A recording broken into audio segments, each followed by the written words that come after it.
निर्वाण प्राप्त करना धर्म है। भाग 1।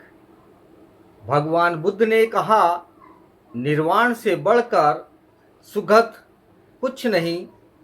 भगवान बुद्ध द्वारा उपदिष्ट सभी धर्मों में निर्वाण का प्रमुख स्थान है। निर्वाण क्या है? भगवान बुद्ध ने निर्वाण का जो अर्थ किया है वह उससे बिल्कुल अलग है जो उनके पूर्वजों ने किया है, अर्थात बुद्ध के वंशजों ने किया है। बुद्ध के पूर्वजों अर्थात वंशजों की दृष्टि में निर्वाण का अर्थ था आत्मा का मोक्ष।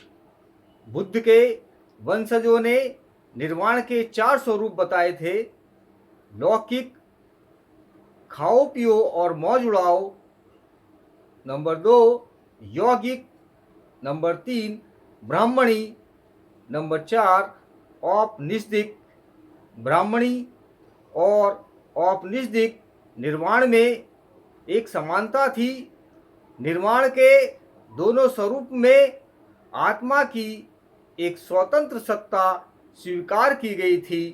यह सिद्धांत बुद्ध को अमान्य ही था, इसलिए भगवान बुद्ध को निर्वाण के ब्राह्मणी और औपनिषदिक स्वरूप का खंडन करने में, उसे अस्वीकार करने में कोई कठिनाई नहीं हुई।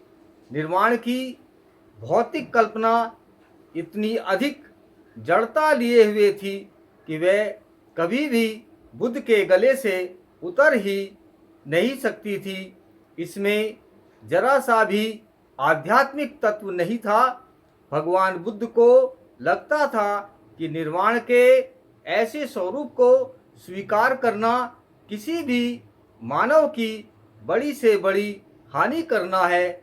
इंद्रियों की भूख की संतुष्टि उस भूख को बढ़ाने का ही कारण बनती है।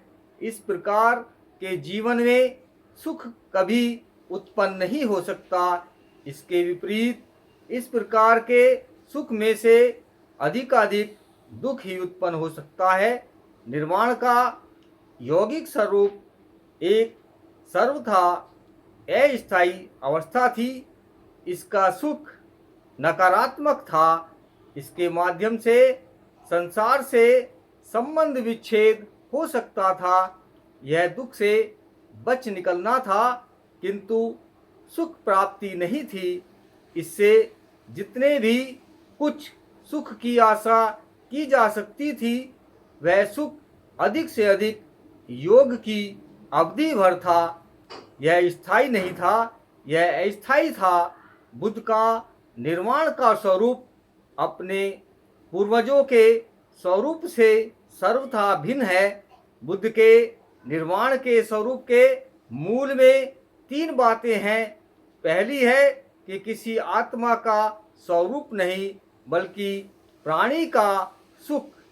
दूसरी बात है कि संसार में रहते समय प्राणी का सुख, आत्मा की मुक्ति और मरणांतर आत्मा की मुक्ति बुद्ध के विचारों से सर्वथा विरुद्ध बातें हैं।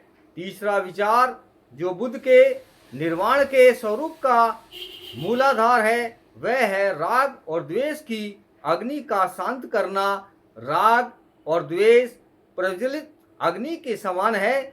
यह बात भगवान बुद्ध ने अपने उस प्रवचन में कही थी जो उन्होंने बुद्ध गया में रहते समय भिक्षुओं को दिया था। भगवान बुद्ध ने कहा, ये संयुक्त निकाय से लिया गया है, भिक्षुओं सभी कुछ जल रहा है।